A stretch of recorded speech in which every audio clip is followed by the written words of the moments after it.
Welcome to Theater Therapy, a podcast for movie lovers who treat going to the movie theater like a therapy session. With co-hosts Aly and Ems, we geek out and dive deep into all things movies, including top picks, movie reviews, best soundtracks, our current hyperfixations, and more. Thanks for tuning in. Enjoy today's session. Welcome back to another session of Theater Therapy. Today we're completing our Harry Potter series, which is crazy. Yep, the last one, Harry Potter and the Deathly Hallows, Part 1 and 2. Yeah. Just a quick reminder, we're in January. We didn't pick out a new movie. Oh no! Mean Girls. Bring on over the movie. Okay, Mean Girls. Why? That's stupid. No, that's... Why? That's stupid. No, okay, we can do Mean Girls in honor of the Mean Girls musical. Does that come out this month? The 12th. Wow.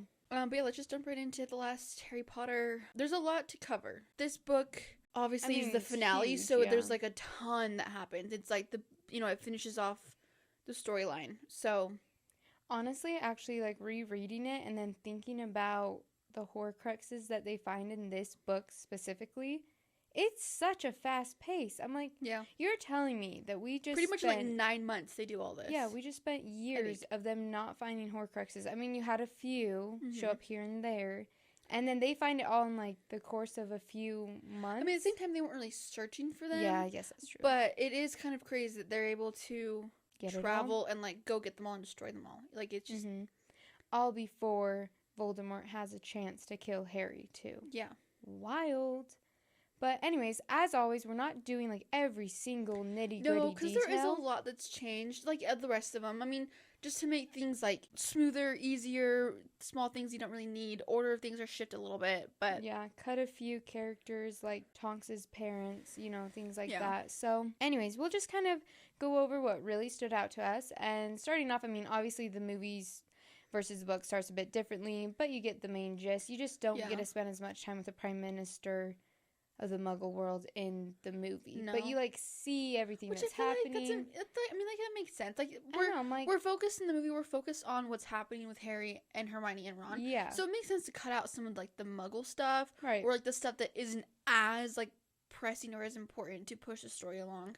Yeah. And I do think it is very smart that they cut into 2 movies. I will say, because it would have felt so rushed in one movie. Yeah. Like, so incredibly rushed. So it is really smart that that's what I'm into too, I think. Because it gives them the more time to cover the content that happens in the book. At least a big chunk of everything. Yeah. So, really the first thing that kind of shocked me, because I had totally forgotten it. Again, I read the books like way back in elementary school. Never reread them again until now. And so, the fact that it was Snape who cursed off George's ear. I know. That, like, I was so surprised. He was actually trying to... He was aiming for a Death Eater. Yeah, aim for a Death Eater and, like... But still, it is... kind of crazy. And so, you figure that all out later I will say, on. Snape's storyline, as far as what they do in the movie that differs from the books, because in the books, you really hate him. Like, you really, really hate him, because you see all the crap he does to Harry over the course of all the years. And I feel like, though, in the book, when I was reading it, his redemption arc, I did not like him still. I still was like, really? Because, like, after all he did, it didn't seem like enough. Right. Like, his redemption arc didn't seem like enough to make up for it. In the movies, I feel like I always, like, loved Snape afterwards. Like, oh my gosh, like, he was just misunderstood. Like, he loved Lily and all this stuff. But, like, you don't see... Like, they show him being mean to Harry, obviously. But it's not, like, near the amount that it is in the books. And so I do feel like the movies made him more of a likable character, but in the book I hated him still at the end. I was like, no, you still suck. And see, I don't know if it's because I've watched the movies so many times over the years that, like, even though in the book it's different, I just have such a soft spot for Snape. Because in the books he's awful. He's awful to Hermione. He's awful to Ron. And in the movie you see that like a little bit, but it's just, I feel like it's just way worse in the books. Yeah, I mean, he gets, like, a little bit with when you go through his memories. You see, like, some of his redemption, but not really. I just don't think it's quite enough in the book. Yeah. But because you do learn a lot about Snape in this book. You get more than you do in the movies, like, about... Yeah, you get a lot of his backstory, because at the end when he dies, he gives Harry his more memories than what they show. Like, that you see a lot more of him at school with Lily and James, and then kind of all with of what's Dumbledore gone on, and like what him and Dumbledore decided and all that stuff.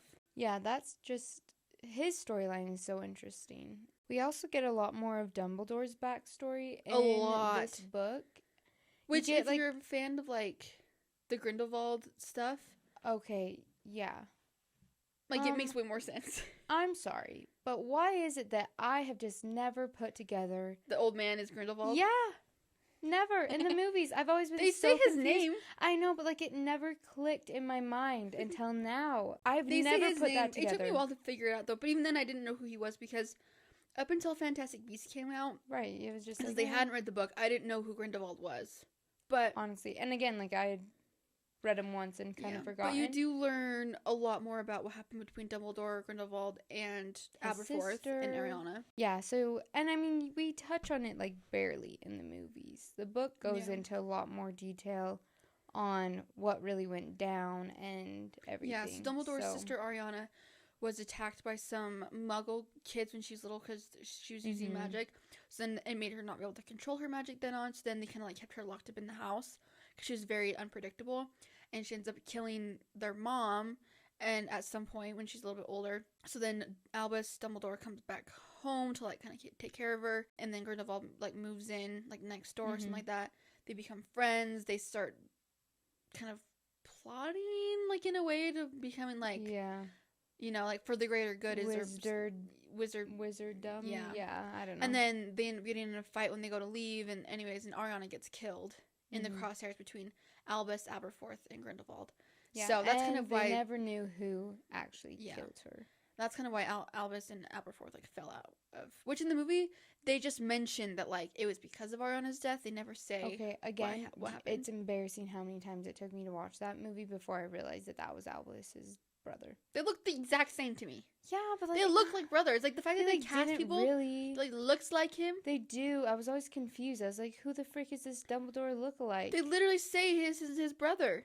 I know, but like I missed that the first few times I watched it. So awful at picking up details in movies. It is honestly ridiculous. Like we're on opposite ends of the spectrum. Like I will pick up on the smallest little thing. That like it should be like, oh, I didn't even hear them say this word, and I'm like, do you just not see that thing in the corner? Like that thing, like I realize it, but like it takes a long time for it to like sink in. Watching these movies again and stuff and like the books, I did not realize how often the trio, mostly Harry, uses the forbidden curses. They use it a lot in these last two books. It's been like shocking me Cruciatus and Imperius a lot. Yeah, like they don't use Avada Kedavra until like the end, obviously. He uses Imperio, and like in the movie, he shows him using that like to get into the Gringotts Bank. And I just, like, never clicked in my brain and stuff. So I'm like, huh. And because Ron uses it, because after they gets washed away in the movie, then Ron puts him back but in under. the book, it was Harry that did it again. But in the movie, Ron goes, Imperio, like, he's the one who does it again. Yeah, and Harry, I don't know. It's brought up so often. And Neville says that, like, oh, they're having us use the Crucio curse on first years. First years. Well, he says that in the movie, but in the book, it's that they're using it on people who got detention. And I'm like, what the freak? I did not. I know. Like, it just always... It's weird, though, because in the fifth one, they're like, a use of this is one way ticket to Azkaban. Any use of any of them. And then it's like...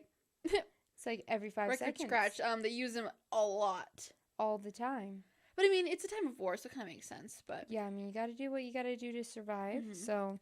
It's just kind of crazy. Like, that just stands out to me so much now, anytime we watch it. Something else is, like, right from the beginning of this book, when they're at Ron's burrow or whatever, Hermione tells them all about Horcruxes, because she's stolen some books from Dumbledore's office. Before she left Hogwarts, she said, like... Yeah, she, Accio, like, she, like, did some stuff. She's so smart. I know, I'm like, she's crazy. And so it's kind of interesting because in the movies, you kind of are with them as they're trying to figure out how do we destroy them, and they don't really know anything. And like we talked about in the last episode too, Dumbledore kind of like laid out more of which ones he thought they were, like what it was in, maybe where it could be. But we don't get any of that in the movies, which I wonder why, because it would have made the storyline move faster, and then they could have included some more of other things in it instead of having a huge part of the last two movies be them figuring out what Horcruxes are, how to destroy one, where to find them. When in reality, they pretty much already knew all that by the beginning of the book. They did. Like, literally. Like, when he gets the snitch from Scrimgeour, the flesh memory thing comes up right then. Yeah. Pretty much. And you find out at the beginning of the book, he puts it to his mouth and it says, I open and close. Not 9 chapters later when they're on the run. Like, it happens at the beginning. So, like, you already know that that's what it's going to be. Yeah. They already figure out kind of about the sword earlier on. They're already looking for the sword a little bit earlier on. And it's very interesting that they chose to do the movie that way. I know. They, like, changed the order of how they find things out. And, it made it, they stretched that far out. But I'm like, when they could have, like, done it more like the book and include some of other things. I don't know. Yeah, it was kind of interesting. I guess that in the book, you do get a lot of, like, more non-action stuff because it is a lot more of them, like, traveling. So I guess that could be more boring. But, like, there could have been a balance. I don't know. Yeah, I just found that interesting because, Hermione has, like, a book and she tells them how they can be destroyed and everything. Yeah. So they kind of already know. And, like you said, they, like, figure out about the sword sooner. Mm-hmm. It's just kind of interesting how they, like, changed where that happens. And it kind of changes, like, the progression of the story. Yeah, it does, yeah. We also get to see Kreacher a lot more. And he kind of has a redemption. He does. Because Harry decides to be, like, they all decide to be nice to him. And so then he is really great back. They spend a lot more time at Grimmauld Place. Yeah, and Kreacher, like, when they get to Grimmauld Place, they figure out who RAB. I'm like, which way Regulus Arturo Black. Yeah. They figure out that, that was the person who left the note in the locket, and Kreacher tells them the whole story and says, like, Master ordered me to, like, go help Voldemort and, like, perform whatever task he had for me and then return. And Voldemort leaves Kreacher for dead after making him drink the potion and leaves him for the Inferi to, like, take care of. But because Regulus had said, come back, he was able to, like, get away.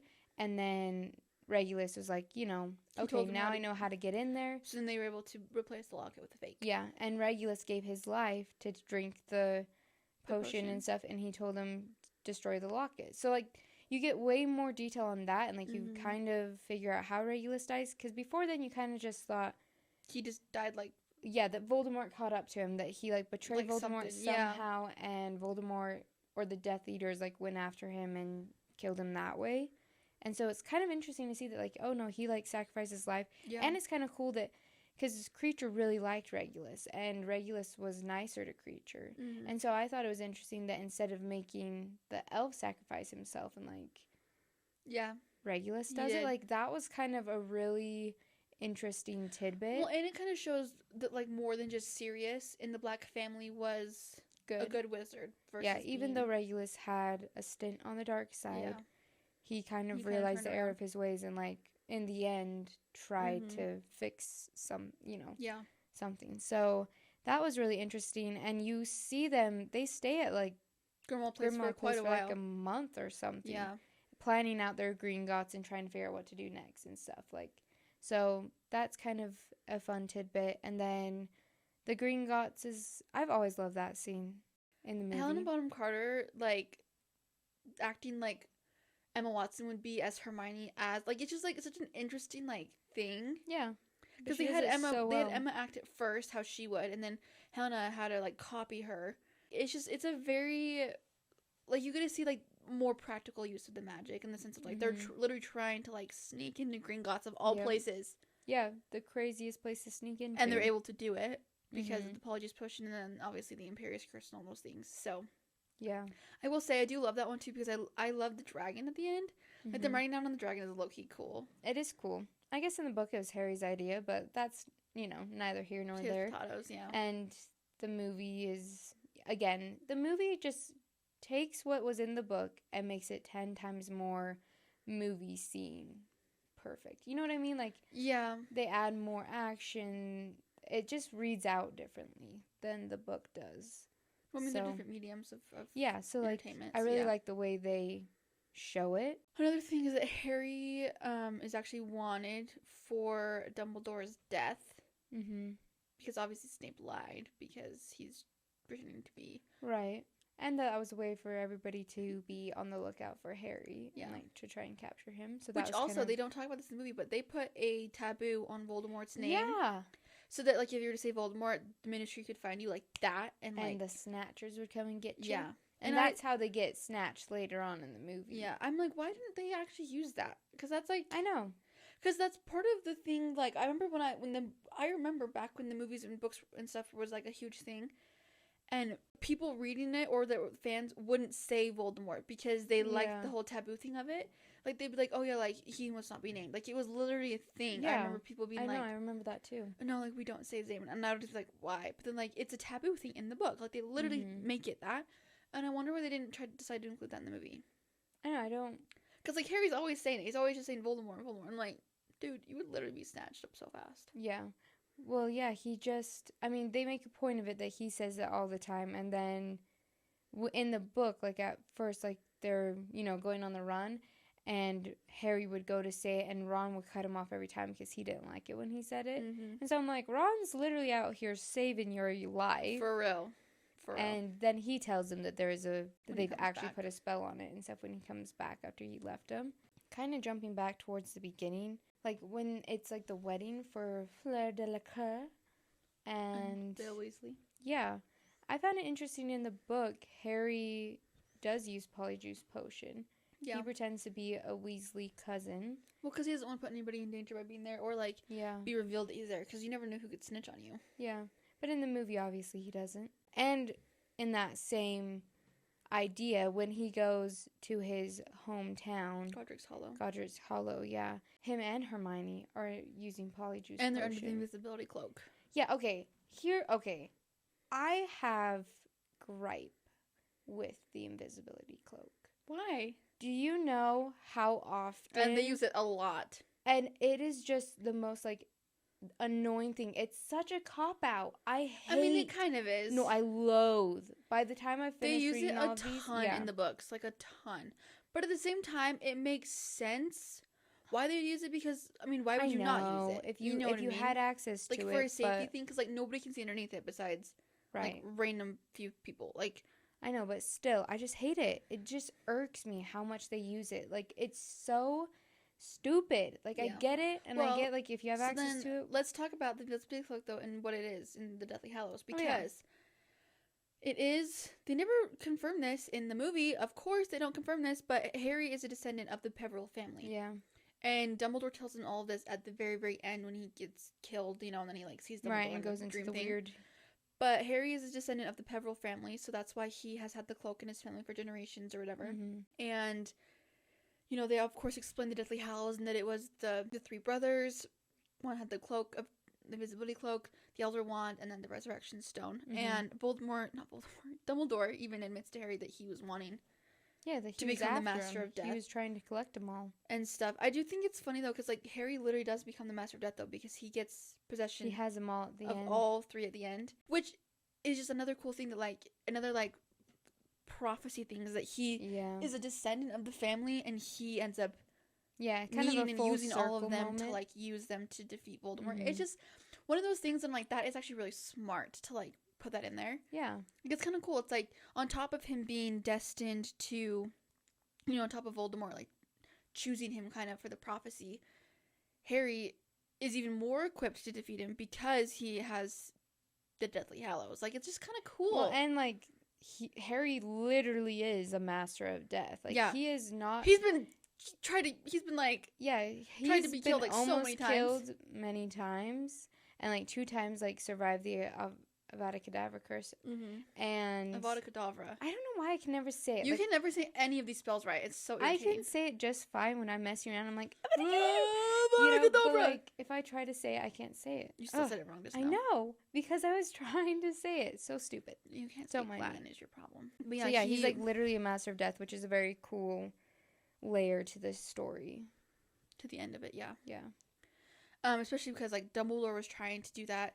And I'm sure at some point Voldemort was wanting to get those things. And, and he tried to be a Master of Death by splitting his soul 7 times. But in the end, he was just mortal. Bested, yeah. And he couldn't save himself from dying. Mm-hmm. That, in the end, I found it interesting that Harry kind of tells all of that to Voldemort. Mm-hmm. When in their duel, he's like, I've sacrificed my life for my friends, so now you can't hurt them because they're protected by love just like I was, which we know Voldemort doesn't understand. Yeah. And he's like, Snape wasn't the one who owned the Elder Wand. It was me. Yeah, it was Draco, and until I, like, it's kind of interesting. That being said, I really enjoy the end battle with. It is so good, and the music that goes on top of it too. Like, it's like so intense. The joy that I feel from watching these movies, and like no matter how many times I watch the Deathly Hallows Part 1 and 2 though too, like the end battle, like it's always emotional to me. Yes. Like it really is. And then like Snape getting killed, I'm always emotional about it. Or then like when you see Remus and Tonks, gut wrench. Or like just everything that happens, it is just. Or like when they see Fred. Yeah, the whole end scene I really enjoy, and there's like so many things that happen differently versus the book and the movie. But I don't feel like anything really mattered though. Like you still see people getting killed. You still see like all the sacrifices that are being made by the students themselves who are literally fighting. And I really enjoyed that, like in the movie though, we get to see a lot more perspective from everyone else, because the book obviously follows Harry. Yeah. So in the book, like, you don't know that Hermione and Ron are going to the Chamber of Secrets. You don't see that, which brings up the point. Okay, I actually loved it in the movie. That is where they have their first kiss. It is so much better than in the book. What? In the book, they're in the room requirement looking for the lost item, and Ron mentions something about like getting the house elves out so they can survive, and Hermione just goes up and kisses him. And Harry interrupts him. I'm like, that is so lame. Their kiss in the Chamber of Secrets is one of the best things. Yes. Because it's just like, it makes me squeal every time. Because they're just like, smack, kiss. And I'm like, oh my gosh, it's just so good. It is. It's so good, and it's like a very special moment. You've waited for this forever. The build up. Yeah. Which I love them together. Like, this is a really weird thing, but like, why is it such a common theme in the book? Every single kiss is public and interrupted. Yeah, why? Why? That is just... Because you're right, it happened with Harry and Ginny. Yeah. His first kiss was like randomly in front of everybody. Yeah, it's so awkward. And then like the other time that she kissed him on his birthday, they get interrupted by Ron in the book. Yeah. In the movie, so I'm like, George. Why? We don't need that. So I'm really happy that we got to see that scene first of all. Yeah. And that we jumped around with that, because that made it more fun. The moments that happen after that between Ron and Hermione are some of my favorites of the entire series, because like now you just like know that like they know that they're just they love each other, and like you can just like see the connection, like Emma Watson and Rupert Grint's acting for like showing like the little soft like looks towards each other. Like their whole battle with the snake. Oh my god! And like how they like fall, and then like Neville him, saves the day. And he's like like they're just like ready to die together. I'm like, oh my gosh, this is heartbreaking. Which that didn't happen in the book either. No, but it's whatever. So, and then like comforting her on the stairs, and like when Harry goes to leave, and like they're just sitting there like together, and Harry sees them, and he just like, oh, it just like makes me so. I love them. I love them so much. It is. It's really cute. And Harry says like his goodbyes to them. Oh my gosh, I know. And in the book, he doesn't say goodbye. He thought about it, but then he's like, no, I won't. Which I feel like it's so good because like you get to see like it makes Hermione it feel really real. Hermione knows what's going on, and like she's literally gonna say like like they're ready. Yeah, I'm like, I want to tear up just thinking about it. I know. Like she's like, I get I'll it. Go with you. Sad, and he's like, and I'm like, oh, that end scene just gets me every time. It is. It's so sad. It's just gut wrenching. Well, and then of course you see some small moments between Harry and Ginny. You get the kiss on the stairs, and like again, Ginny's done so dirty, but like the few moments you have in this one aren't bad. Yeah, I do like the way they did it in the movie better for Ron and Hermione's first kiss than the book. Yeah, I just feel like it was way more well deserved. You know? Yeah, it's like more of a moment than it is in the book. Like, yeah, they kiss in the room of requirement, and Harry interrupts him like, come on. And I'm like, why? I do love in the movie though when they're in the room of requirement after they kissed, and whichever one of Draco and his friends like shoot something at Hermione, and Ron runs up, that's my girlfriend. Like when he says that, I'm always like, ah! It's so funny. And then Hermione's little smirk, and then he comes running back, and like he grabs her, and like I am such a sucker for small things like that. Like where like when he's running back, he just like grabs her hand and they just like go together. I'm like, why is that like so cute? Like why is that such a cute thing to me? I eat it up. It's my favorite thing ever. Or like then like when they're on the stairs and like, or even when they're on the way to the room of requirement and like looking at the map and he goes, oh, like the room of requirement is on there. And she's like, oh, brilliant. And, like, it just, like, oh, it just, like, makes me so happy that they're together. And then, like, just the small little moments after that are just everything. They're really everything cute, to me. Yeah. Something else about the end battle that we see in the book where we don't see it in the movie is Fred's death. Oh, which heart-wrenching in the book. Yeah. And I remember Percy's there, and, like, he makes the whole thing. Yeah, like, it's just... he makes a joke, and, like, Ron and Harry and Hermione are, like, going towards him, and then there's the explosion, and they come to, and they see that Fred got the worst of it, and he's dead, and Percy doesn't want to leave him, and then he, like, runs off to chase the Death Eater, and Ron wants to go with him, but Hermione's like, no, we have to, like, kill Nagini and find the snake, and, like, you know, everything else. And that scene, I, like... Still to this day, I remember reading that scene on the school bus. Well, it's like, so home. Shocking. Like, I was so shocked. I was crying. I'm like why kill one of the twins? Yeah. Are you kidding me? It's just like kill Percy. I know. I'm like, make it be that he redeems himself by, you know. Anyways, just so sad. That's always, like, I just like to pretend that he's not dead. In my mind, he isn't. I know. In my mind, nobody dies that I like. Like, everybody's alive and well. Yep. Like, everybody's still there. Sirius, Tonks, and Lupin. No. Which, okay. I don't know why, but why is it that, like, in the movie, I took it as, like, she was pregnant when she died. Tonks. Like, they kind of make it seem like that. Like, that she... didn't already have the baby, but like in the book she had the baby already. Well, because when they're at Bill and Fleur's place, Lupin comes and visits and brings the baby and asks Harry to be the godfather in the book. And it's like a really touching moment and stuff. But in the movie, all of that's disregarded, and like I really take it as like she was pregnant and like they all died. Because they don't really talk about them much in the movie at all. Like they don't even let them say that they're married. Yeah. They don't, and then in the epilogue scene, they don't even show their son. Like, they don't even show him, and the fact that, like, Harry's literally the godfather, like... Yeah. Well, because, like...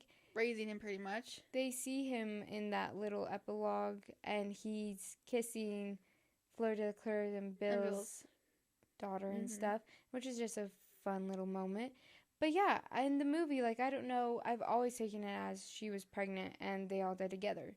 Which, you know, makes a lot of sense now. Again, I forgot about that in the books until now. So whenever I saw, like, people talking about their son, I'm like, he was never... He died! He died, you know, like, he was never born. In the movie, they do a poor job of portraying their relationship. Honestly, again, it took me forever to even figure out they were together.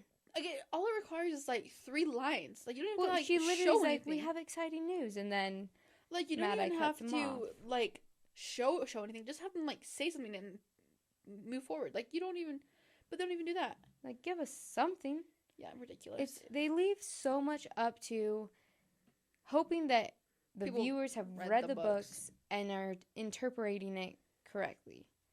And really, if you're me, you're not What? No, say what you're going to say. Sorry. Interpreting. I can't speak. Interpreting? Are you kidding me? I don't know. Interpreting. That sounds stupid. It's interpret.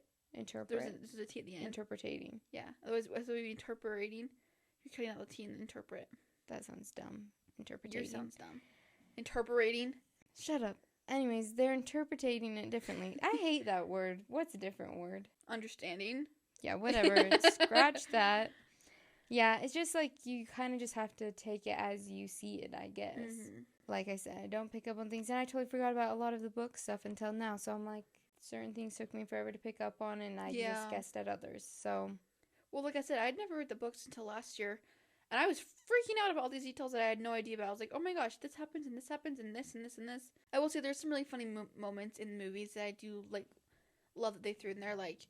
Just, like, small things that always just make me laugh. Like, when Ron comes back with the wand and Harry tests it out with trying to enlarge the flames. He goes, Engorgio, Reductio! And, like, because it, like, blows up. It makes me laugh every time.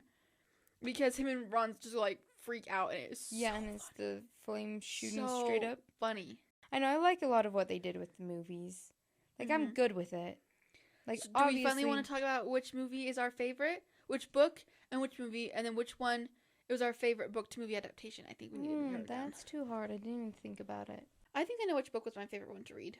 My favorite book to read, I think, was Half-Blood Prince, for sure. I enjoyed that one a lot. Okay, same. Like, that book is really good. Yeah, I think out of all of them, that was my favorite. And then as far as the movies go, it's probably a toss-up between the last three. Because I really enjoyed the last three a lot. Like, what happens. Honestly, same. I don't know if I could pick one of them, because, like, I do love the finale, like, Deathly Hallows Part 1 and 2, just because it's, like, the finale. But at the same time, Half-Blood Prince is really, I know. And well, like, Draco. yeah, he's a lot. I love him in that one. He's, like, I swear, he's what's my deciding factor. I know. Draco... But Draco in Deathly Hallows Part 2? I know. I'm like, I can't. Like, I can't He's just something else. I love Draco. I know. So, I don't know. I would definitely say Half-Blood Prince is my favorite book. Yes, definitely. Movie-wise, yeah. Toss-up, I would say between Half-Blood Prince and... Deathly Hallows Part 2? Deathly Hallows Part 2. I think we're on the same page there. I figured we would be, to be honest. Yeah, because I mean, I really enjoyed Part 1. I wonder, which one's your favorite book to movie adaptation? That's kind of harder to narrow down. But I'd probably honestly say Prisoner of Azkaban, because the movie for that one is so much better than the book. Like, in the sense of, like, they made the storyline make more sense. Yeah, that's true. Either that one or the Order of the book Phoenix. was way more confusing. Yeah. Either Prisoner of Azkaban or Order of the Phoenix would be my favorite book to movie adaptation, where, like, I think they did better with the movie than they did in the book. Yeah, I would say I agree, because Order of the Phoenix... the book is so long. I struggled reading that one. And, like, the movie's way fun. Like, that one is a really good... I think 3 and 5 are a good example of, like, they made the movie better in more ways than not. So, like, the pros outweigh the cons of what they changed. Like, they still missed some things, but it was, like, overall... Because after dissecting all of them throughout this, it's just so... It's very interesting to me, the way, like, an author will create a storyline, right? Just through words on pages. And then you'll have somebody go back in there, a screenwriter, and they pick and pull things from the books, and then create new things from that. And, like, and then you have the whole, like, adaptation of it to the screen. Because you'll have somebody take the book, right? Write a screenplay. That's just another words on pages. And then you have the director directing the cast and the crew and the set and everything to then become something that's actually visual for you to see. It's just so cool. It's so cool to me, like, that people can, like, do that. People are so creative that they can just, like, read a book, turn it into a screenplay where it makes sense on screen, and then make that a reality. Yeah, and, like, the actors being able to, like, bring the characters to life and, like, become them so well that they, like, add all their own personality. Like, I'm like... But at the same time, it feels like the character that you read. Yeah. Like, Daniel Radcliffe as Harry, like, I feel... More times than not, I feel like I'm watching what I've read in the book. Yeah. Which is very hard to do. Especially because they cast them so young. Yeah. Like, they literally cast them when they were, like, 10, 11 years old. And they were so young when they started, right? So they don't have any acting experience. They get their first acting experience in the first movie. And they grow as actors with the characters as they're growing and just, like, create this whole world. And it literally feels like you just watched what happened in the books, like, 100%. Right. Like, I feel like I just went to school with them and grew up with them and, for like, 7 years. The whole thing. And we talked about this, I think, like, episode 1, how crazy it is that all of the main kids stayed for the most part. Like, because the only one that thought about leaving was Emma Watson. Yeah. Before the last... Thank goodness one or two. she didn't leave. Can you imagine them recasting Hermione for the last, like, movie? I think it would have killed it. It would not be the same. No. Like, I can't even imagine. She's my Hermione through and through. Yeah. Like, she is Hermione. 100%. I love her. I still see her and I'm like, Hermione's doing well and good. Yeah, like, for real. Like, I can't see her any other way. Also, something we should point out, what's funny is that people have probably seen this circling online places, but every time I see it, I just think it's so hilarious to me that the poster for Deathly Hallows Part 2 was literally just Harry's face, Voldemort's face, them looking at each other in the final battle, and it just says, like, isn't it like It All Ends, or like... Yeah, It All Ends. Something like that. Like, you don't even have to put the freaking name of the movie on the poster. Everybody knew what it was for. Yeah. I honestly wish we could go back. Okay, it is such a crime that I was so young. I was, like, a baby when they were all coming out, because I would have...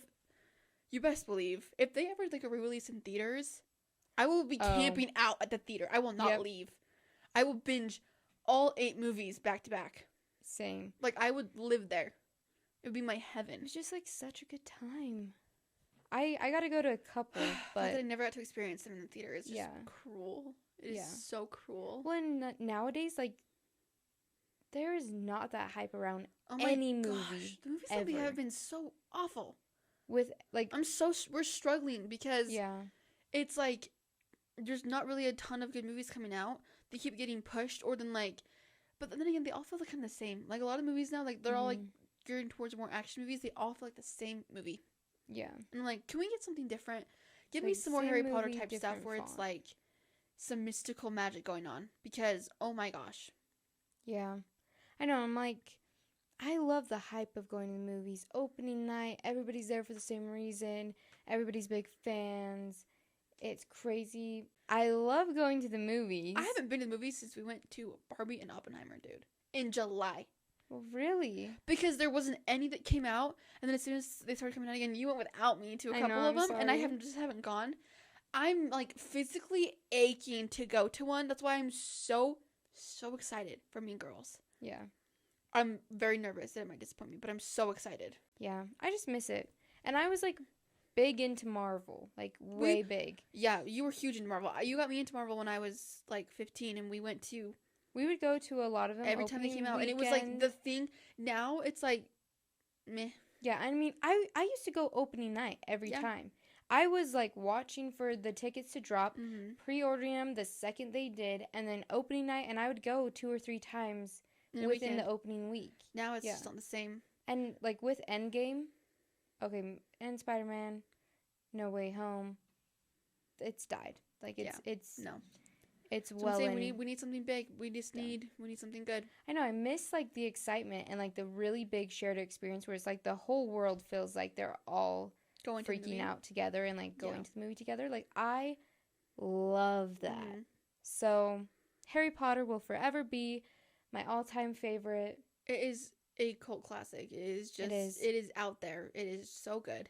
But yeah, well, I guess that concludes our Harry Potter series. We've been doing this since Halloween, which is crazy. Yep. It's now January 2nd when we're posting this. I know. And Happy New Year. Oh yeah, Happy New Year. Frick, it's like 2024 now. Ew. I know, that sounds horrible. That is so crazy. But in the future, we may do more Harry Potter ones. I think it'd be really fun to, like, just do a Harry Potter theories one or something. Yes, like, dive into, like, crazy fan theories and stuff. So we'll do that. This is not the last Harry Potter. Yeah. Best. Oh, yeah. Definitely not. We couldn't not talk about Harry Potter more on here. After this episode, we will be having a little hiatus. We'll probably post a review for Mean Girls, though. Yep. When Mean Girls come out, we'll post a review for that. But we won't be doing... We're gonna take a little bit of a break after that. Yeah, just I just in a couple weeks. Yeah, so. Just because we've been consistently posting for like 6 months now, so it's kind of crazy. So thanks to everybody who's been listening and who's been following and subscribing and sending us nice comments and love and stuff. It's been really fun. Especially the love on the Harry Potter series. It's been like it's been so much fun. It's been so much fun to like connect with people on it because, like I said, I just love. The community with Harry Potter? Yes. And well, just, like, movies I felt a lot of people that are Ravenclaw fans, like, message on some of our Ravenclaw clips we posted. I'm like, yes, Ravenclaw forever. I love it. I just love it so much. It's just so fun, like, connecting with people. Yeah. And other fans of the series and things like that. We're really excited to, like, just dive in and do all sorts of movie reviews this next year. There's several movies coming out. That we are excited for. Like, Dune will be out in March.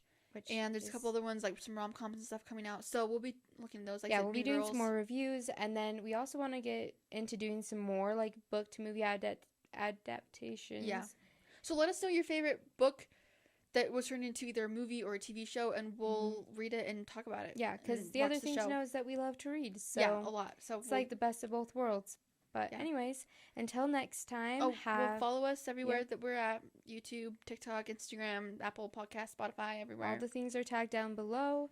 Have a happy new year. Hope your January is great and you had a great holiday season. Yeah. And we'll see you guys next time. Yep. Bye. Bye.